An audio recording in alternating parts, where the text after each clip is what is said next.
There are no inherently bad exercises, but there are exercises that are less effective, make you more prone to injury, or just inefficient at achieving your fitness goals. What we want to do are exercises that increase our training output, keep our joint movements optimal, and ultimately allow us to stay in the gym long term.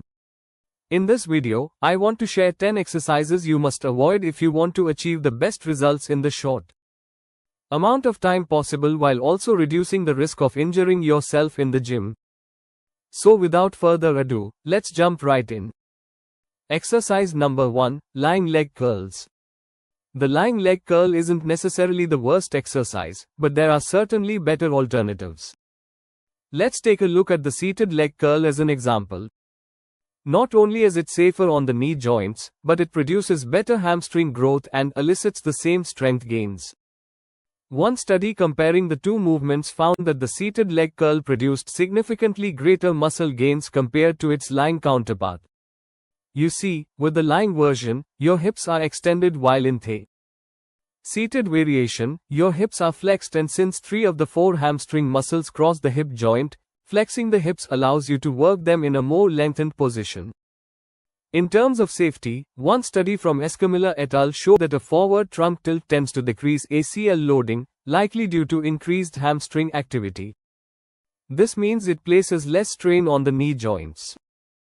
So if you had to include a hamstring curl into your training program, we recommend opting for the seated variation for best results. Exercise number 2, behind the neck presses and pull downs. While behind the neck presses and pull downs aren't as bad as we've been made to believe, the cons certainly outweigh the pros. You see, both movements force you to externally rotate the humerus in a loaded position. While this isn't necessarily wrong, being in this position under load places a great deal of stress on your shoulder joints and the smaller, more vulnerable rotator cuff muscles. Also, most people don't possess the shoulder mobility required to perform this movement safely or effectively. And if that wasn't enough, one study published in the Journal of Strength and Conditioning Research compared 4 different lat pull-down variations and found that the conventional pull-down produced greater lat activation than the behind-the-neck variation.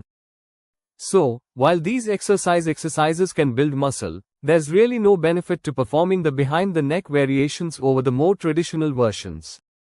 Exercise number 3, rack pulls. The rack pull, particularly performed above the knee, is not a bad exercise, but rather an inefficient one. For starters, the above the knee rack pull is basically a partial deadlift, focusing only on the top of the movement.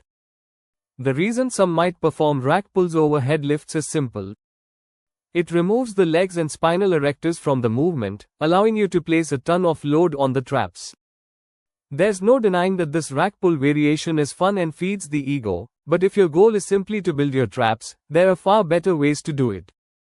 And while I don't want to turn this video into a trap building tutorial, make sure to watch our video The Top 5 Exercises for Bigger Traps for more details. Exercise number 4, dumbbell flies. The deep stretch that makes this a great chest building exercise is the same stretch that landed this dumbbell chest fly on this list. While these may be fine in the beginning, the dumbbell chest fly gets more and more dangerous as you progress. Not only are you loading your shoulders in a vulnerable position, but once you are at the bottom of the movement, it can be hard to bail on the exercise without hurting yourself. Multiple epidemiological studies in the fields of bodybuilding, high-intensity training and powerlifting show that shoulder injuries constitute a large proportion of resistance training-related injuries. That said, it makes no sense to take the risk of putting that much tension on the GH joint when there are safer and more effective alternatives to the dumbbell fly.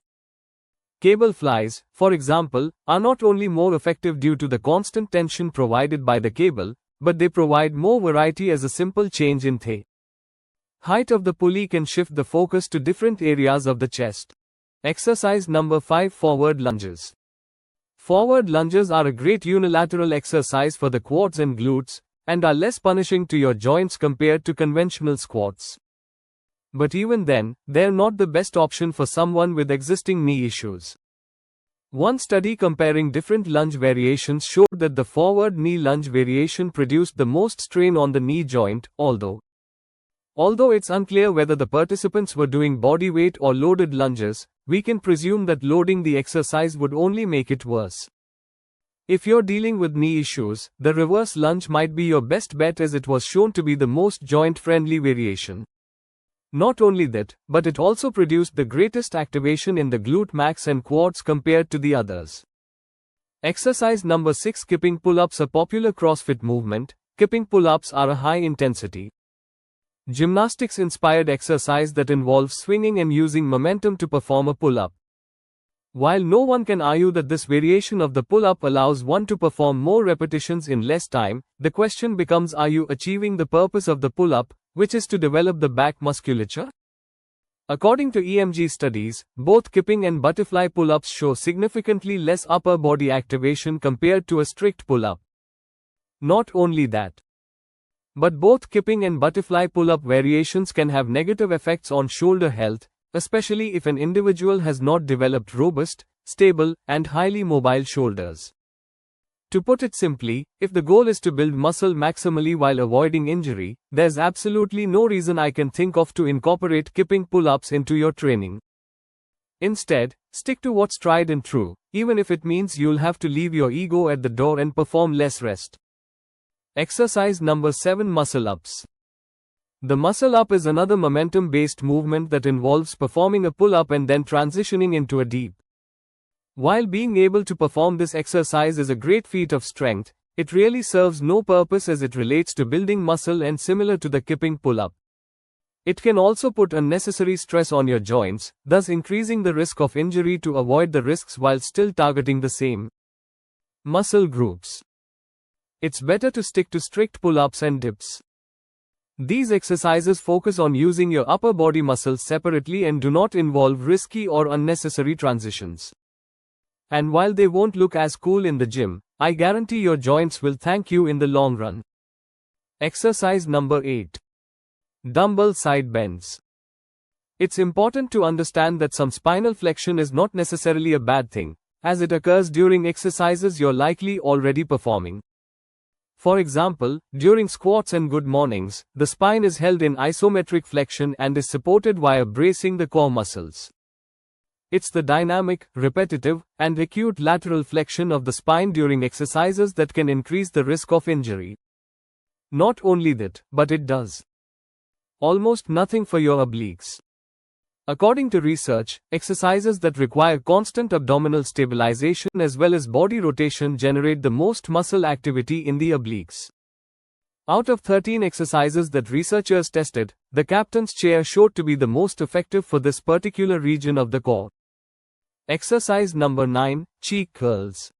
The idea behind the cheek curl is that the heavier you lift, the more growth stimulus to the biceps you would experience, leading to bigger gains.